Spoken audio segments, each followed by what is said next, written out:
목요일 사주. 안녕하세요. 목요일 사주 김 목사입니다. 인생을 바꾸는 하루 30분 전자책 사주 120일의 도전 강의 영상을 찍고 있습니다. 오늘은 갑오일주입니다. 125페이지고요.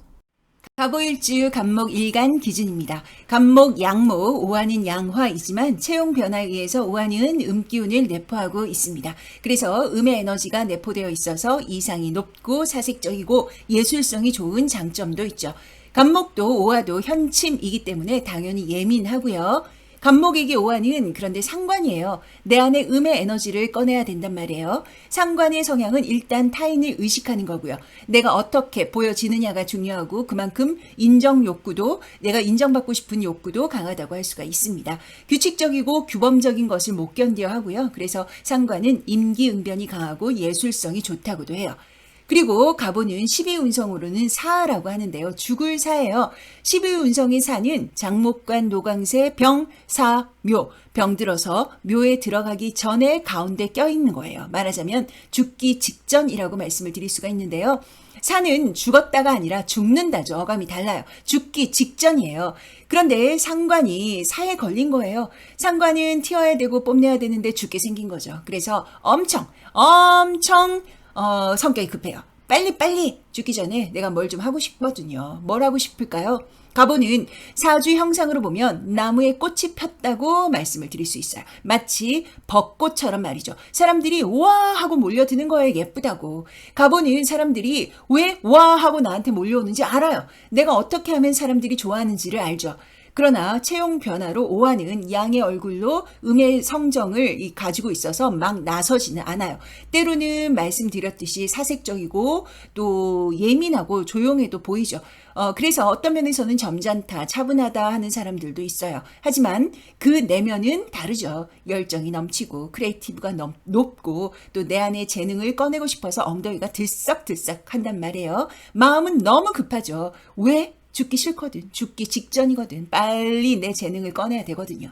이상은 높고 현실의 괴리가 생기면은 우기 그래서 터지는 거예요.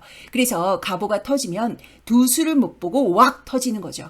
허리가 굵은 이 허리통이 굵은 나무가 오화를 만났으니 나무가 불이 나면 대낮처럼 밝겠죠. 동네가 시끌시끌 한단 말이에요. 그만큼 두수를 못 본다는 것은 터질 때는 계산이 안 되는 거예요. 말하자면 화끈하게 불춤을 추는데 그만큼 후회도 빠르고 또 금방 풀리기도 해요. 난 뒤끝 없다. 당연하죠. 한번 터지면 확 터지고 째째하게 남기는 거 이런 거 없어요. 그래서 갑오는 생각보다 사람들이 좀 순수해요. 그죠? 좋은 말로는 그렇죠. 왜? 그때그때 표현하니까요. 또 금방 표정이 또 보여요. 조금만 지나면 사람들이 이 갑오가 조용히 있어도 알죠. 아, 열정덩어리. 하고 싶은 게 많은 하고자비 이런 것들이요. 직업성으로 보면요. 규칙적인 것이 약하니까 비규칙적인 문화, 예술, 방송, 연애, 정치, 또 홍보, 디자인, 서비스, 영업 등에 아주 많고요. 직업적으로는 그래요. 그래서 사람을 상대하는 업상이 좋죠. 그러나 일관성의 담보가 안 돼서 사람들이 바쁘기는 한데 실속이 없다는 얘기도 듣기도 해요. 갑오는 자기가 잘하는 분야에서 일의 즐거움에 포커스를 맞춰야지 돈돈하거나 뭐 그러면 좀 어렵게 갈 수가 있죠. 자, 넘어가겠습니다. 갑오일주의 십성에 대해서 볼까요? 오각형의 각 꼭지점에 비겁, 식상, 재성, 관성, 인성을 붙박이로 넣어두고요. 빨간 동그라미는 일간이므로 오른쪽 꼭지점이 갑목으로 두면 목기운이니까 목화, 토금수로 시계 방향으로 두면 목기운은 비겁, 화기운은 식상, 토기운은 재성, 금기운은 관성, 수기운은 인성이죠. 지장간은 병기정인데요. 병화, 정화, 식상이 식신, 상관으로 있고 기토는 정제로 토기운이죠. 식상과 재성으로 있네요. 식상이 병정이 다 있으니까 말도 잘하고 눈치도 빨라요. 12운성으로는 걸록 재앙이니까 말만 들어도 표현력이 발군이겠죠? 표현하는 게 뭐 말만 있겠어요? 예술성, 기술성 다 있겠죠. 갑오는요. 자기가 했다, 내가 했다 하는 이 주어가 내가가 꼭 있어야 돼요. 우리보다는 내가 좀 더 부각되어야 한다는 특징이 있어요.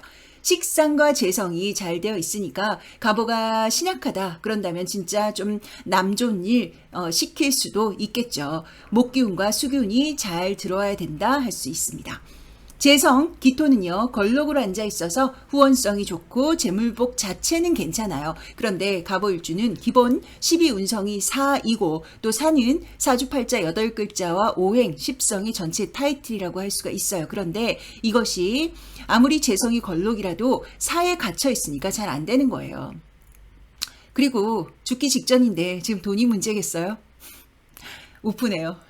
자, 관성 하도록 하겠습니다. 관성은 직장인데 마침 또 병, 목욕으로 앉아있죠. 이 말은 목욕은 도와 연살이고 병은 역마이니까 직장이 안정적이지 못하고 움직일 수가 있는 거예요. 또 멋도 너무 중요하고요. 그래서 진득하게 한 길로 가지 못하면 재물운이 아무리 좋아도 좋은 게 아닐 수 있는 것이죠. 그러나 사주원국이 잘 돼 있고 수기운, 목기운이 중심을 잘 잡아주고 있는 그런 사주를 한다면 또 통변이 달라지겠죠. 그런데 이 수기운이 절태예요. 인성이 끊어지고 소극적이 된다는 건 만약에 뭐 대운에서 어려움이 있고 수기운이 약한 기운의 사주 명식이라고 한다면 더더욱 공부로 밀고 가기 어렵다. 그러니 갑오일주는 처음부터 자기가 하고 싶어하는 거 꾸준히 일관성 있게 밀고 가면 된다 할 수 있습니다. 공망이 뭐예요? 진사죠? 일운, 돈, 결과물이 구멍이 난 거예요. 일관성 있게 하고 싶은 거 하는 게 그래서 중요한 일주라는 거예요. 그러니 처음부터 재물, 돈 하기보다 멋있게 살면 좋겠다 이 말씀이죠. 천을 기인이 충미로 있는데요. 그런데 추고 원진 기문이고 미토는 이 갑목 일간 입장에서는 묘로 앉아 있어서 천을 기인의 역할이 원활하지 못하죠. 자, 넘어가겠습니다. 그래서 다시 한번 십성별 유리하고 불리함을 체크해 보면요. 뭐든 타이틀이 12운성 4이기 때문에 어려움이 있을 수가 있겠지만 그러나 4의 특징을 제대로 깨치면 이보다 좋을 수도 없겠죠. 먼저 1번 동료, 형제, 친구, 지인, 나의 승부욕 등은 어떠냐면 타이틀이 4이니까 좀 어렵다. 각자 도생으로 살아야 된다. 물론 을목이 같이 있다 그런다면 좀 낫기도 합니다. 2번 일운, 표현력, 행동력, 여성에게 자식은 어떨까 하면 일운 좋고 일복 좋고 행동력, 표현력, 발군이고 자식도 잘 되고 그러나 일관성이 약하고 변덕이 있어서 줄기차게 가는 맛이 약할 수가 있어요. 결론이 4이기 때문에 비규범적인 정신적인 분야, 기획, 예술이라든지 유동성을 발휘하는 사람 상대라든지 이런 게 다 괜찮죠. 여명에게 자식은 잘 되지만 자식의 덕을 보기는 좀 어렵다 할 수가 있어요.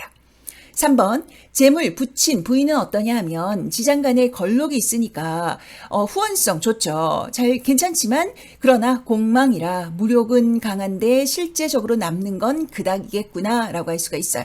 그리고 남명에게는 이성 문제가 본의 아니게 내 의지와 상관없이 있을 수가 있어요. 4번 남편, 직장, 명예, 참을성은 여명은 남자를 이 순간 감정적인 충동으로 선택하기가 쉬워요. 후회도 빠르고요. 아이를 낳고 나면 관계가 매우 소원해질 여지가 높죠. 그리고 남녀 모두 직장, 명예, 공통인데요. 가오가 중요한 일주라서 너무 뒤로 숨는 스텝은 못하는 거예요. 5번 공부, 엄마, 문서, 시험은 끊어져서 들어와서 대운, 행운의 이 수기운의 역할이 매우 중요하고요. 일주만 보면 뜨거운 기운의 일주라서 모친과 인연도 약할 수가 있어요.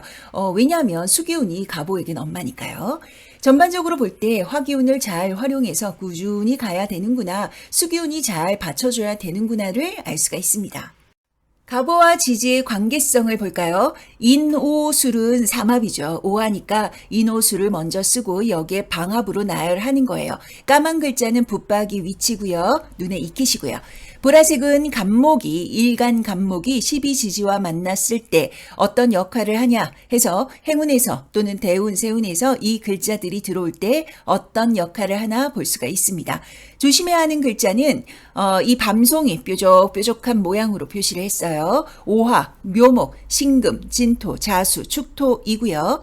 오화는 상관의 사인데 같은 글자가 들어오면 급한데 더 급하고 자충수를 뒀는데 또 두고 그렇게 될 수가 있는 거예요. 자형이라고도 하죠.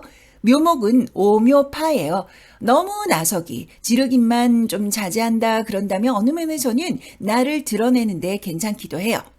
신금은 절로 들어오니까 신금이 들어오는 해는 가급적 뭐든 안 하는 게 상책입니다.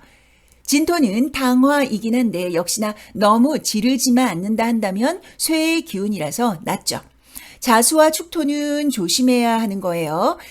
자수가 오면 하는 일에 자꾸만 브레이크가 걸리고요. 모친 또는 자식에게 어려움이 따를 수도 있습니다. 모친은 여명, 남명 포함이고 자식은 여명에게 해당이 되겠죠.